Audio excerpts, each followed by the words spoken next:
No, I think this is a wonderful event. I think it's really bringing the most successful Indiaspora people from all around the world, and it's an exchange of ideas, and not just that, but it's just like you really understand what they're doing, and you can also learn from that. So I think it's a wonderful forum.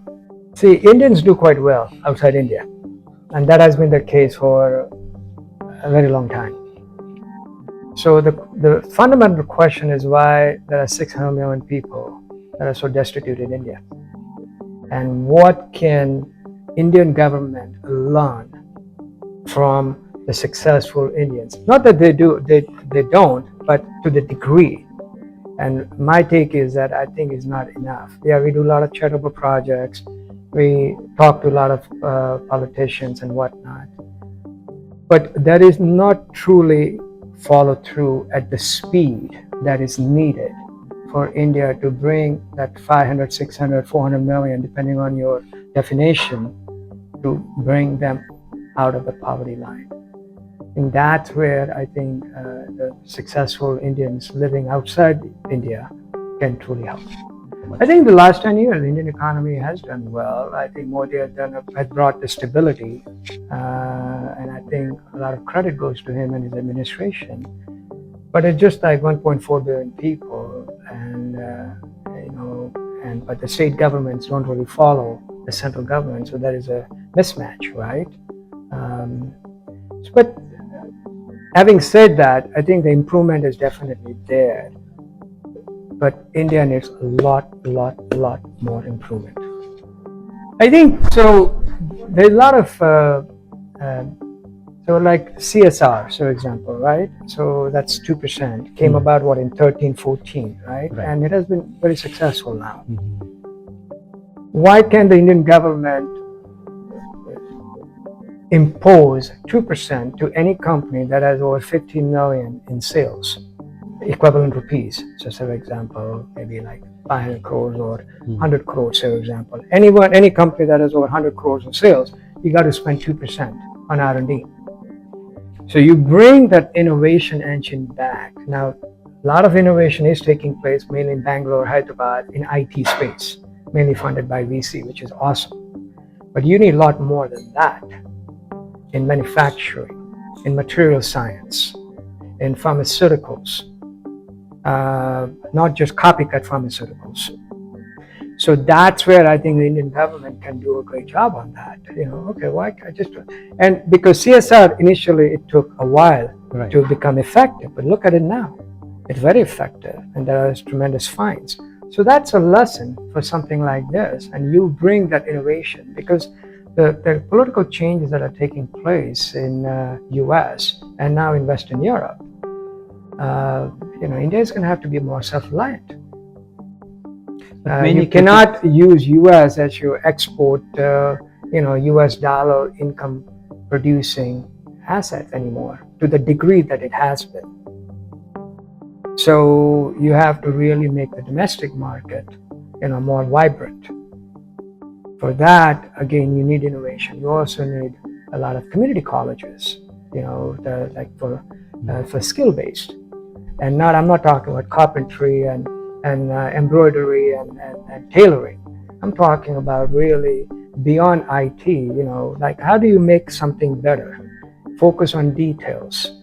So those kind of like fundamental changes, I think, should happen at a warp speed in India. Because Canada doesn't want Indians now. US doesn't want Indians. Australia may be next. Europe is the same way. You have 20 million youths that are graduating every year. Where are they going to find jobs? You have 1.4 billion people. China leads in manufacturing and pretty much all across the spectrum. But you can I think there has to be mega factories, not small scale, because then the pricing is not higher. And then Indian consumer won't buy it. So from my perspective, I think the government and private partnership play a big role in that. Mostly government. Government should be truly spreading a red carpet. Okay, you want to build a factory in 2 months? Okay, I'll facilitate that. Now, few states are doing that, but not all states. That's something that, that the government should work more on that. And I think Indiaspora, can help on that front. So space, you're right. I think India has one of the lowest cost space program in the world, and I think they're trying to work with NASA and whatnot, and that's wonderful. But again, how do you ricochet the success of space program across? Right. Okay, what are the best lessons learned from that, and how do you implement that? Now, not 2 years from now, not 5 years from now. Right. So the speed at which the things need to move in India, I think that needs to be accelerated. Going back to like your earlier point, I think there are a lot of industries actually that that India can dominate, because you do have young workforce, but the skill set, and that's what I'm talking about earlier. Like why can Indian government, or with the partnership with the private sector, okay, I want to set 20,000 schools, community colleges, just trade-based, skill-based schools, not a 3-year college, a BCom, BSc and whatnot. Just 50, 60, 80% of the students just do that after high school. And so they learn how to make things.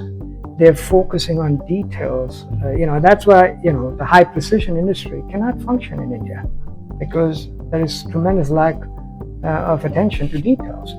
So this community college can really help on that front. And again, I think in Diaspora, I think there's so many smart people out there that can help the government.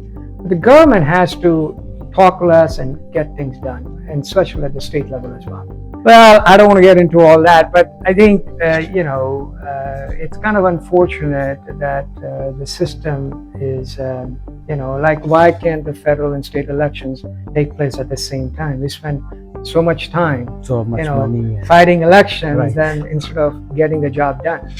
Yeah, it's so it's very, see, a lot of things in India is the way it's getting done is very inefficient. Right. Now, the excuse there was, well, it has been done that way, and that's a law or whatever that is. Look at the US as an example. What they're doing the last 1 month.